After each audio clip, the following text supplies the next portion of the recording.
بسم اللہ الرحمن الرحیم فَإِذَنْ أَنَا وَصَلْتُ إِلَى الْمَدِينَةِ الْمُنَوَّرَةِ وَالْبَلْدَةِ الْمُكَرَّمَةِ۔ انہوں نے اس سے پہلے یہ بتایا ہے کہ بہت زمانے سے میری دلی خواہش تھی کہ میں اس کی شرح لکھوں، لیکن ہو نہیں پا رہا تھا۔ پھر اچانک حرمین شریفین کی زیارت کے لیے جانا ہوا۔ فَإِذَنْ وَصَلْتُ إِلَى الْمَدِينَةِ الْمُنَوَّرَةِ، پھر اچانک میں شہر رسول مدینہ منورہ اور بلد حرام یعنی مکہ مکرمہ گیا۔ تو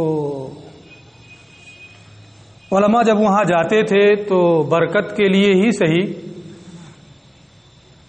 کچھ پڑھتے پڑھاتے بھی تھے تاکہ وہاں کی برکتیں مل جائیں۔ یہ بھی گئے تو وہاں کے جو علماء تھے ان کی شہرت دور دور تک تھی۔ وہاں کے علماء نے ان سے نور المنار پڑھنے کی فرمائش کی کہ آپ منار پڑھا دیں۔ انہوں نے ان کی اس درخواست کو قبول کر لیا اور منار کا درس دیا۔ جب منار کا درس دیا انہوں نے تو وہ درس وہاں کے علماء کو بہت پسند آیا۔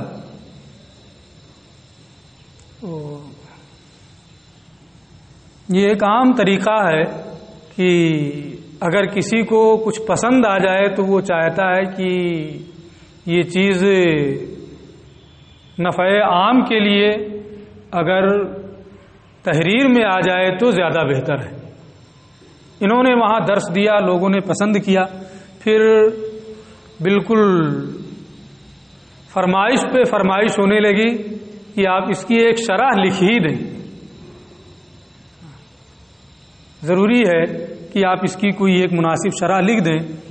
تو ان کی خود بھی پہلے سے خواہش تھی، اور جب کوئی کام کرنا ہو اور دباؤ بن جائے تو وہ کام بہت آسانی سے ہو جاتا ہے، اور جب کوئی دباؤ نہ ہو تو ہوتا ہے ارے ابھی یہ کام پڑا ہوا ہے، ابھی وہ کام پڑا ہوا ہے، تو اسی میں وہ کام ملتوی ہوتا رہتا ہے۔ تو پہلے تو ان کو وقت نہیں مل رہا تھا، وقت میں تنگی تھی، لیکن جب شاگردوں کا زور بڑھا اور فرمائش پہ فرمائش ہونے لگی کہ نہیں آپ اس کام کو کر دیں، نہ وقت کی ضرورت ہے، تو پھر انہوں نے یہ تیار ہو گئے۔ اور اللہ جس کو چاہتا ہے جس طرح سے نوازتا ہے، بغیر کسی کتاب کی طرف مراجعات کے نور الانوار منار کی انہوں نے شرح لکھی۔ جو ذہن میں ان کے مستحضر تھا اسی کو لکھ دیا۔ یہ بہت بڑا کمال ہے۔ ایک تو یہ ہے آج ایک کتاب لکھنے کے لیے سینکڑوں کتابیں اکٹھا کرنی پڑتی ہیں۔ فرمائش کی تو پھر سوچا کہ اب لکھ ہی دینا چاہیے، تو وہیں پہ جو ذہن میں حاضر تھا لکھنا شروع کیا اور کتاب مکمل ہو گئی۔ اسی کو آگے یہ بیان کر رہے ہیں۔ فَإِذَنْ أَنَا وَصَلْتُ إِلَى الْمَدِينَةِ الْمُنَوَّرَةِ، پھر میں شہر رسول مدینہ منورہ گیا اور اللہ کے شہر یعنی بلد حرام مکہ مکرمہ گیا۔ فَقَرَأَ عَلَيَّ الْكِتَابَ الْمَذْكُورُ بَعْضُ خُلَّالِ وَخُلَّصِ إِخْوَانِي مِنَ الْخُطَبَاءِ الْمُعَظَّمَةِ لِلْحَرَمِ الشَّرِيفِ وَالْمَسْجِدِ الْمُنِيفِ۔ تو جب میں وہاں گیا تو مجھ سے مذکورہ کتاب یعنی منار کو میرے بعض گہرے دوستوں وخلص اخوانی اور خالص مخلص بھائی جو مسجد حرام کے خطبہ اور مسجد نبوی کے خطبہ میں سے تھے۔ اب یہ خطبہ آج کل کے مقررین کی طرح سے نہیں، اس کا معنی تو تقریر ہی کرنا ہوتا ہے، لیکن اس وقت جو وہاں کے خطیب ہوتے تھے وہ بہت پائے کے عالم ہوتے تھے، بڑے علماء جو ہوتے تھے انہی کو یہ ذمہ داری سونپی جاتی تھی، ہر کسی کو یہ ذمہ داری نہیں دی جاتی تھی۔ تو وہاں کے جو بڑے علماء تھے مسجد حرام کے اور مسجد نبوی کے، ان لوگوں نے متن منار مجھ سے پڑھا، میں نے ان کو پڑھایا جب ان لوگوں نے پڑھنے کے لیے کہا۔ پھر جب پڑھا دیا درس کو ان لوگوں نے سنا، فَاقْتَرَحُوا بِهَذَا الْأَمْرِ الْعَظِيمِ وَالْخَطْبِ الْجَسِيمِ، پھر ان لوگوں نے، اقتراح کا معنی ہوتا ہے درخواست کرنا، گزارش کرنا، جبکہ کوئی اندیشہ نہ ہو، جیسے کہیں ہوتا ہے کہ پتہ نہیں مانیں گے کہ نہیں مانیں گے، کہیں ہوتا ہے کہیں گے زور ڈالیں گے تو مان لیں گے، تو ان لوگوں کو بھی امید تھی کہ جب کہیں گے تو کر دیں گے، اس لیے ان لوگوں نے درخواست کی۔ فَاقْتَرَحُوا، تو ان لوگوں نے درخواست کی اس عظیم کام کے لیے، اور خطب جسیم کا بھی یہی معنی ہوتا ہے، اس عظیم اور اہم کام کے کرنے کی ان لوگوں نے درخواست کی کہ آپ یہ کام کر دیں، اور صرف درخواست نہیں، وَحَكَمُوا عَلَيَّ جَبْرًا، اور اپنی بات مجھ پر تھوپ دی اور مجھے جبرن حکم دیا کہ یہ کرنا ہی ہے آپ کو، وَلَمْ يَتْرُكُوا لِي عُذْرًا، اور کوئی بہانہ میرے لیے نہیں چھوڑا کہ یہ مصروفیت ہے، یہ کام ہے نا، کچھ نہیں، کوئی بھی آپ کو کام ہو، سب کام جیسے ہے ایسے ہی ایک کام یہ بھی ہے، اس کو بھی آپ کو کرنا، کر دیجیے۔ وَحَكَمُوا عَلَيَّ جَبْرًا، ان لوگوں نے جبرن مجھے حکم دیا اور کوئی بھی عذر نہیں چھوڑا۔ تو جب دیکھا کہ اب تو بغیر لکھے کا چھٹکارا نہیں ہے، فَشَرَعْتُ فِي إِسْعَافِ مَعْمُولِهِمْ، اسعاف کا معنی ہوتا ہے حاجت براری، کسی کے کام آنا۔ تو میں نے ان کے مقصد کو پورا کرنے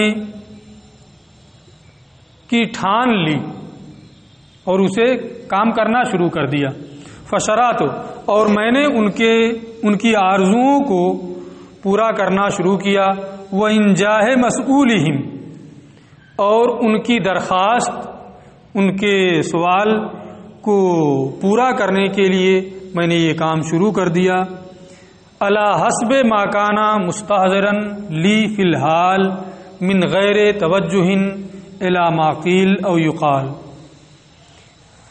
اس طریقے پر جو فی الحال میرے ذہن میں تھا، یعنی جو بھی مجھے مستحضر تھا، میرے ذہن میں حاضر تھا نا، میں نے اسے لکھنا شروع کر دیا۔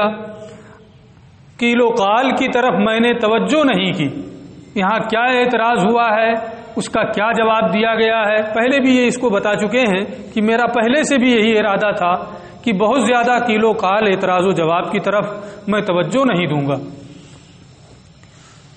بغیر قیل و قال کی طرف توجہ دیے میں نے یہ کام شروع کر دیا، جو بھی میرے ذہن میں تھا میں نے اسے لکھنا شروع کیا۔ وَسَمَّيْتُهُ بِكِتَابِ نُورِ الْأَنْوَارِ فِي شَرْحِ الْمَنَارِ، اور میں نے اس کا نام نور الانوار فی شرح المنار رکھا۔ واللہ الموفق فی البدایت، اور اللہ ہی توفیق دینے والا ہے ابتدا میں بھی اور انتہا میں بھی۔ وہو حسبی للسعادت والہدایت، اور وہ نیک بختی اور ہدایت کے لیے مجھے کافی ہے۔ والمسئول عنہ ان یجعلہ خالصا لوجہہ الکریم، اسی کی بارگاہ میں سوال ہے کہ وہ میرے اس کام کو خالص اپنی رضا کے لیے کر دے۔ جو بھی کام کیا جائے وہ رضا الہی کے لیے کرنا چاہیے، اپنی تعلی اور اپنی برتری کے لیے جو کام کیا جاتا ہے وہ کام بارگاہ الہی میں مقبول نہیں ہوتا ہے۔ حسن نیت کے ساتھ رضا الہی کے لیے جب آدمی کام کرتا ہے تو اس میں برکتیں بھی ہوتی ہیں اور اللہ کی جانب سے اسے مقبولیت بھی ملتی ہے۔ اسی کی بارگاہ میں سوال ہے کہ وہ میرے اس کام کو خالص اپنی رضا کے لیے بنا دے. ولا حول ولا قوت الا باللہ العظیم باللہ العلی العظیم. طاقت و قوت بلند و بالا عظمت والے اللہ ہی کے لیے ہے. یہ اس کتاب کے لکھنے کی جو کیفیت تھی اس کیفیت کے بارے میں ملا احمد جیون رحمۃ اللہ تعالی علیہ نے بیان کیا ہے اور پوری تفصیل انہوں نے کر دی ہے کہ کیسے کن حالات میں. اور میں نے اس کو لکھا اور منار کو میں نے کیوں منتخب کیا. اس کے بعد پھر یہ اب آگے منار کی جو عبارتیں ہیں ان عبارتوں کی وضاحت کریں گے. آپ دیکھیں گے کہ ان کی وضاحتیں کس طرح سے ہوتی ہیں.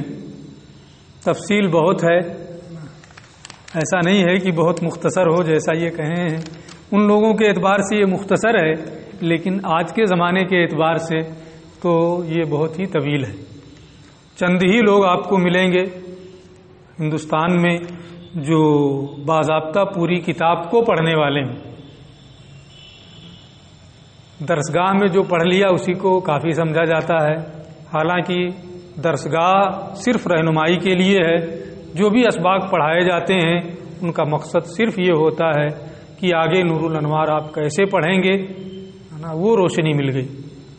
جو بھی آپ نے پڑھا ہے اس کی روشنی میں آگے بھی پڑھنا چاہیے. یہ نہیں کہ جو داخل نصاب ہے وہ پڑھ لیا اور کام ہو گیا.